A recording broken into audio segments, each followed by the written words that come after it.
At what point do we just go back to calling this a war?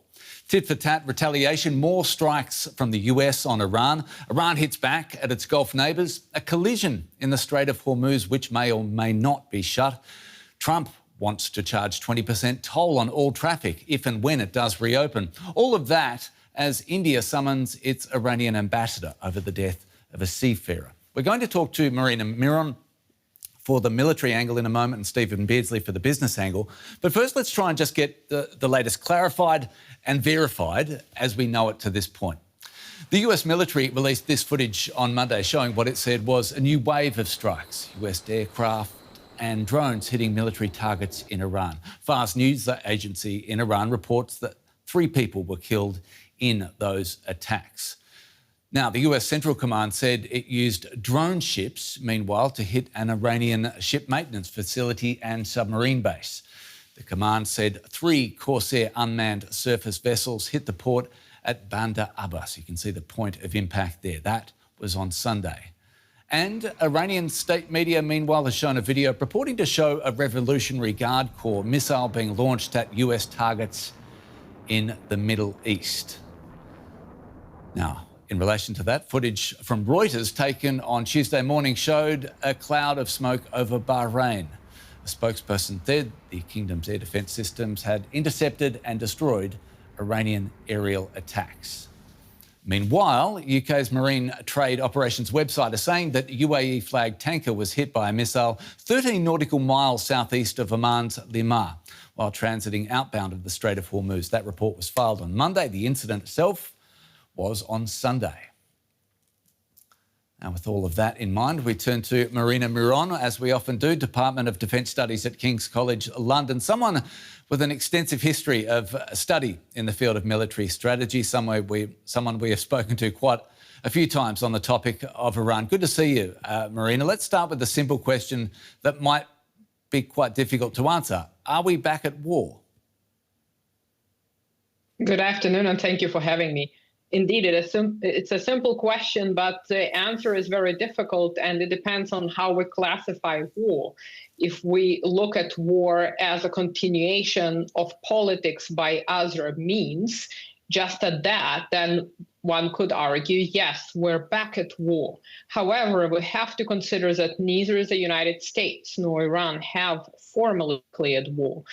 And that is important because the US has been describing this as hostilities. And we have the signed memorandum of understanding, meaning that the military means that can be used during this, let's call it, provisionally campaign, are limited, as opposed to if both sides were indeed, legally speaking, in a war. So from my perspective, a war would involve much more than exchanging airstrikes. So for now, we're somewhere below the threshold of war. That doesn't mean that this cannot change in the future, but at the moment, there is a certain equilibrium there.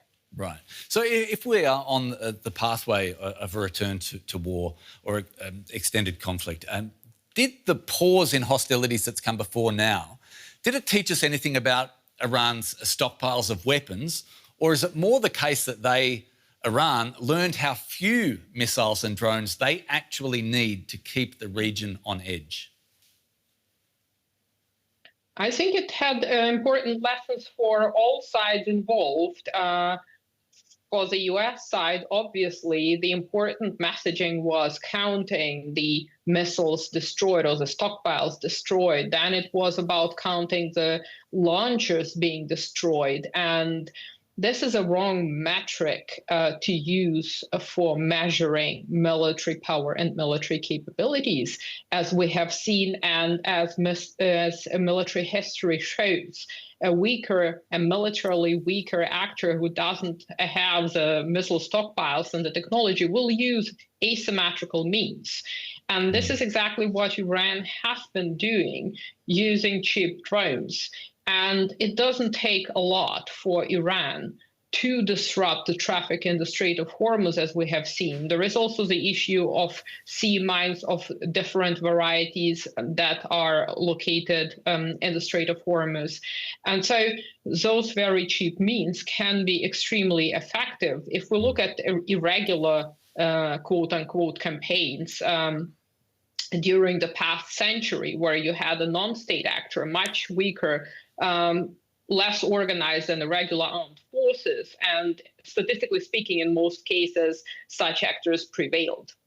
What could the next steps be from the US side, Marina? Do you see anything on the US side that is obviously resembling a strategy? What is their strategy at the moment, as best you can tell? It's a difficult one because it's not very obvious what the strategy is in light of the fact that the political landscape keeps changing. And the strategy at the grand strategic level has to be tied to an overall objective and has to assess which means need to be used to achieve that objective and whether it's viable at all. And so from the very beginning, what we have seen, the US rhetoric at least, was regime change, possibly destruction of any nuclear capabilities, destruction of missile stockpiles, and so on. And we also heard the part that focused on energy facilities and the Karg Island, specifically taking control of the Karg Island. Right now, we see that whatever goals have been outlined have not been achieved because perhaps the instrument chosen to achieve those goals has been the wrong one.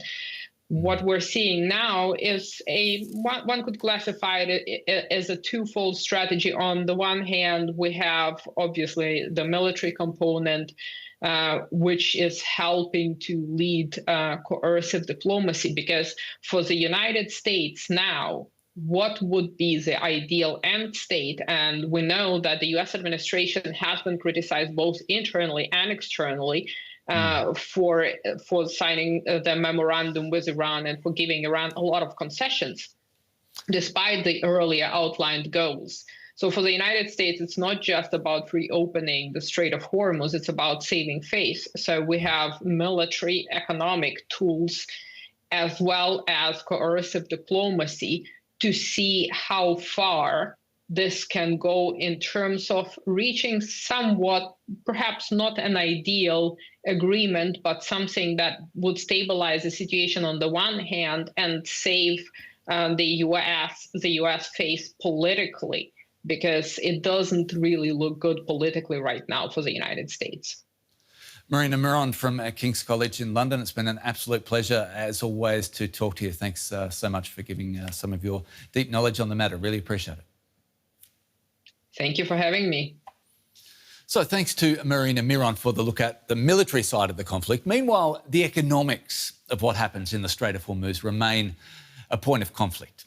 In a matter of hours, the US Central Command has announced it will resume the blockade of Iranian ports from 4 p.m. Washington time on Tuesday.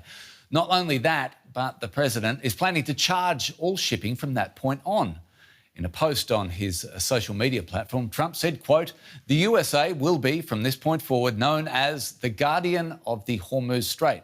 But as such, and as a matter of fairness, will be reimbursed at a rate of 20% on all cargo shipped." Here is a little of what the president had to say.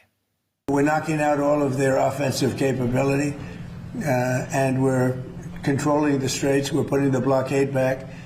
So then let's take a look at the Iranian response, which came from Abbas Araghchi, the Iranian foreign minister, who said, POTUS is absolutely right. Whoever provides secure and safe passage from commercial vessels through the Strait of Hormuz should be compensated for this service. Iran has always been the guardian of the Strait and will remain so forever, all caps. 20% is, of course, too much. We will be fair. And there has been plenty of reaction to Donald Trump's plan to impose a 20% toll on all cargo running through the Strait.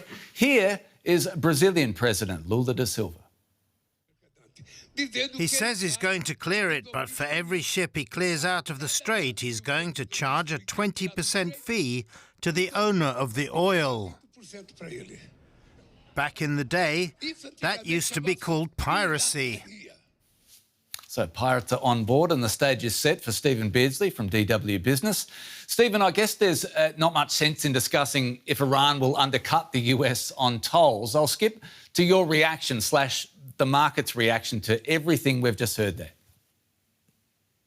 Yeah, Anthony, thanks for having me. Some are calling this the nacho trade. You may remember the taco trade. Trump always chickens out. This is not a chance that Hormuz opens. That's what we're seeing right now. Oh, wow. And basically that means that there is a kind of resignation from the markets that we're going to a pre-memorandum of understanding time. That means pre-MOU.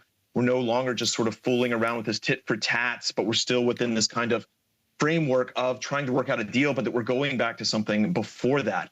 And that means that we're seeing commodity futures go up. We're seeing treasury yields rise as traders basically price in the likelihood that there are going to be interest rate hikes. Interest rate hikes, of course, are bad for business across the board. That means that you're going to see shares fall generally, or at least sort of be uncertain about what's going on in the next few days, because that means less money going into the economy, essentially. And this is some of what we've been seeing in the past few months in general. But then we hit that MOU time, then we hit that kind of window in which it seemed like things were going in a positive direction.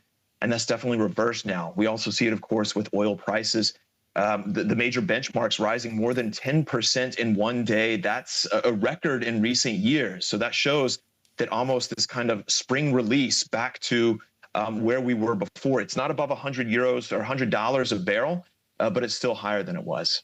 Yeah, so the first time I spoke to you about the blockade of Hormuz, it was an unprecedented move that we were trying to anticipate. Now that we have experienced this before, do we know exactly what to expect, or do markets have a better idea? To some extent they do, right? We've seen exactly how it'll be affected. We've seen how countries have responded to it, how suppliers have responded to it, how those on the demand side have responded to it. We know that actually things have worked out well enough and that we have a bit more on the supply side than we thought we were going to have. That means that oil markets aren't so tight as we had expected, and there are a number of reasons for that. At the same time, this is new ground because not only are we going back to this pre-memorandum of understanding, but there's a question of, again, this nacho idea, will Hormuz ever open? Are we going to get back into the memorandum of understanding? Is it likely that we're just, that the basic framework has changed on the ground fundamentally? And if that's the case, then there are going to be effects that we haven't really seen before. Some will be comparable. Obviously, energy prices will remain high. The prices of other commodities, such as helium, for example, which comes out of that area in major supplies, things like aluminum, things that have to be shipped out of that region, those prices will rise up.